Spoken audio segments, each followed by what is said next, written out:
Sean calurosamente bienvenidos a una nueva edición de nuestro especial COVID-19.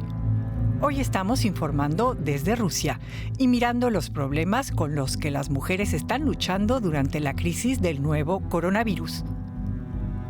Para controlar la pandemia, las autoridades rusas han tomado estrictas medidas, como el autoaislamiento y el cierre comercial, con duras consecuencias, al igual que en otros países. Por ejemplo, para las mujeres que son amenazadas dentro de sus propias cuatro paredes por un compañero violento. Las puertas de muchos refugios para mujeres maltratadas cerraron durante el confinamiento. Afortunadamente, otros han abierto sus puertas.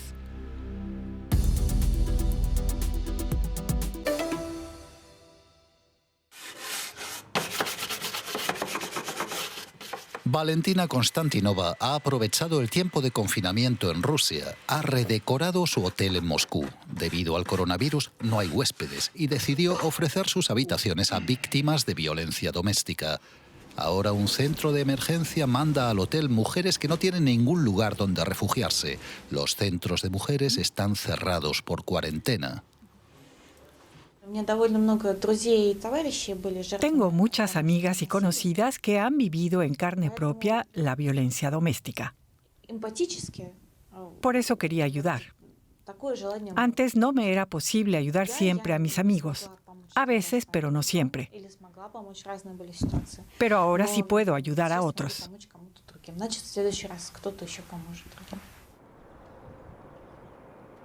El hotel de Valentina se encuentra en el mercado Ismailovo, una típica plaza rusa que atrae normalmente a muchos turistas.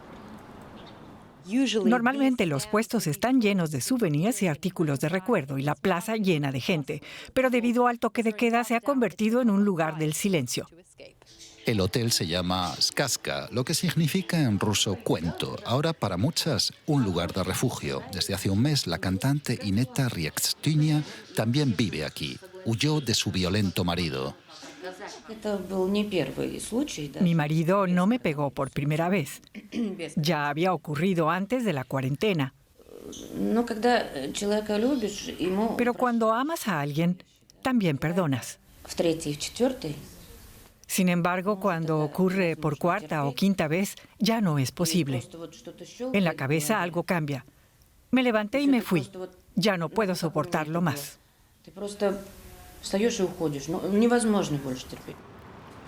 La violencia doméstica no está castigada por ley en Rusia. Tampoco existen estadísticas oficiales sobre el tema. Lo que pasa detrás de puertas cerradas es asunto privado.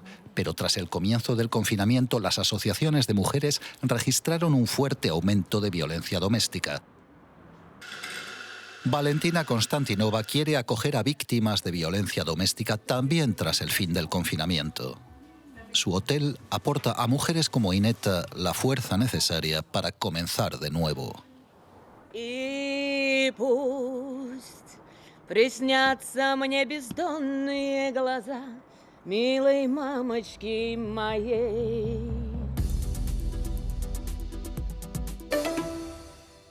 La situación en Brasil es catastrófica, no solo porque el gigante sudamericano ya es el tercero a nivel mundial de muertos por la COVID-19, sino también porque el país está sumergido en varias crisis.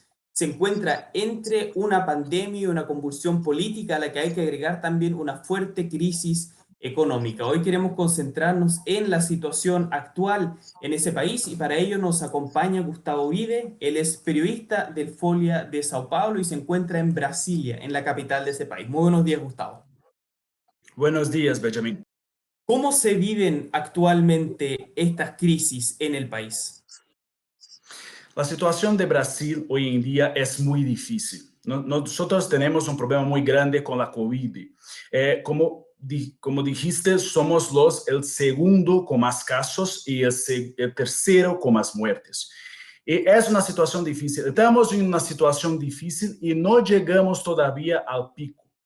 Entonces, muchos expertos aquí de Brasil tienen miedo que lleguemos, que ultrapasemos los Estados Unidos y lleguemos al pico con más de 100,000 muertos aquí en Brasil. Y el gobierno tiene una estrategia muy que no es fácil comprender aquí para los brasileños. Estamos en un país en luto y el gobierno intenta ocultar los datos de salud. Entonces, muchos de los datos de muertes y casos, el gobierno no los divulga detalladamente, solo a una parte de los datos. ¿Cómo se entiende entonces si el país no ha llegado aún al pico de contagios, que ya sean varios los gobernadores y los alcaldes que intenten ya retornar a la normalidad, abrir tiendas comerciales? ¿Cómo se entienden estas decisiones? Los gobiernos de las provincias de Brasil hacen como un contrapunto al presidente, porque el presidente es mucho presionado por los empresarios brasileños que quieren una apertura comercial de los restaurantes, de las peluquerías. Algunos gobiernos, por ejemplo, como de Brasilia, de la capital, hicieron una apertura. Los shopping centers, las peluquerías, ellos hubo una apertura, pero después ellos retrocedieron porque los casos están creciendo muchísimo. En Brasil hay una presión muy grande del gobierno federal, del gobierno Bolsonaro, para que la actividad económica vuelva normalmente, pero no estamos en una situación normal. ¿Crece la oposición a Bolsonaro también de parte de la población? Sí, creció la antipatía. Las encuestas, una encuesta que fue hecha por el periódico Folha de São Paulo, llamado Datafolha, enseñó que hubo un decréscimo del apoyo a Bolsonaro. Pero Bolsonaro todavía tiene un grupo de electores que son fieles a él, que le apoyan, que no se importa con nada, con los cambios, con los datos de salud. Entonces, él tiene un apoyo como que 30% de la población, casi 40%, pero la mayoría, que son casi 70%, están en contra su actitud, están en contra la manera como él maneja esta crisis de salud. Gustavo, ¿hay algo que le dé esperanza, una señal de que esto pueda mejorar en las próximas semanas? No, no hay. Los datos, las previsiones son las peores posibles, que los números van a crecer en Brasil y llegarán a un pico tal vez el próximo mes. Después del pico se puede evaluar si fue una estrategia buena o no. Esta apertura que hubo en Brasil, después el cierre, pero todavía no hay cómo evaluar nada porque no llegamos a lo peor. Entonces vamos a llegar a lo peor y después me parece que el presidente puede retroceder y decir que manejó de manera equivocada, pero hasta ahora él no retrocedió. Él sigue con el discurso que está haciendo todo correcto para mantener empleos en Brasil, para mantener la situación sin, por ejemplo, hay una preocupación de los militares brasileños de asaltos a mercados, de pillaje, sí. Entonces, ellos todavía están con esta visión. Gustavo Uribe, periodista del Folha de São Paulo, que nos acompaña desde Brasilia. Muchísimas gracias por esta conversación. Gracias, Benjamín, y un abrazo. Después de semanas de cierre forzoso, muchos restaurantes, bares y cafés están al borde de la quiebra. También en Rusia. ¿Cómo se supone que van a continuar? Muchos gastrónomos no se dan por vencidos. Algunos de ellos han planeado una acción inusual que no resolverá el problema, pero al menos les dará algo que necesitan: la atención del público y de las autoridades. Joven, desnudo y desesperado. En esta sesión de fotos en Kazán, la desnudez no pretende despertar el erotismo. Más bien representa la desprotección y el miedo. La acción se llama Goligolot, hambre al desnudo. Los modelos que posan delante de la cámara son camareros y dueños de restaurantes cuyos comercios están al borde de la ruina debido al confinamiento. Estamos tan desesperados que esta es la única acción que se nos ha ocurrido para llamar la atención sobre nuestro problema. Con una forma de protesta más convencional, con un cartel en la mano, no vamos a lograr nada. Desde hace más de 2 meses, restaurantes y bares están cerrados en Rusia. El gobierno está ayudando a algunos negocios. Ha pospuesto multas ha alargado el plazo para el pago de impuestos, da créditos de interés cero para pagar los salarios, pero solo a algunos, no a los pequeños establecimientos de Kazán.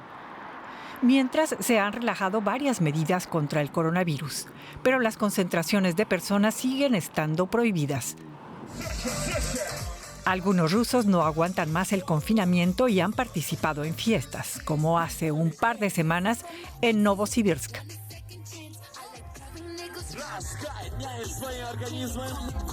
Claro que hemos contravenido la ley, reconoce un participante que prefiere permanecer en el anonimato. Pero es normal, continúa. Necesitamos divertirnos al menos una vez al mes.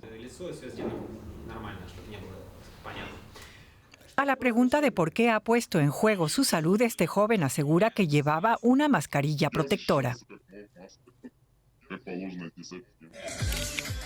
En esa misma tarde también hubo otra fiesta en la metrópoli siberiana. Los jóvenes compraron bebidas y snacks en los bares cercanos.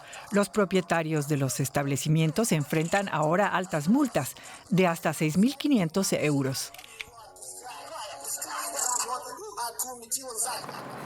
Un trago amargo por el que sus colegas de Kazán no quieren pasar, a pesar de estar desesperados. Hemos perdido el 95% de nuestros ingresos. Es verdad que distribuimos un par de productos a las casas de nuestros clientes, pero no es suficiente para garantizar la supervivencia de los bares.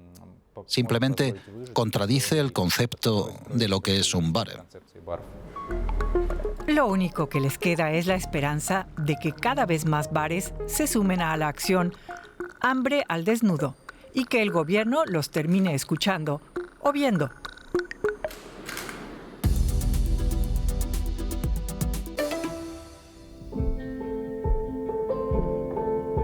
Luchar contra el coronavirus con creatividad reproduciendo obras de arte famosas.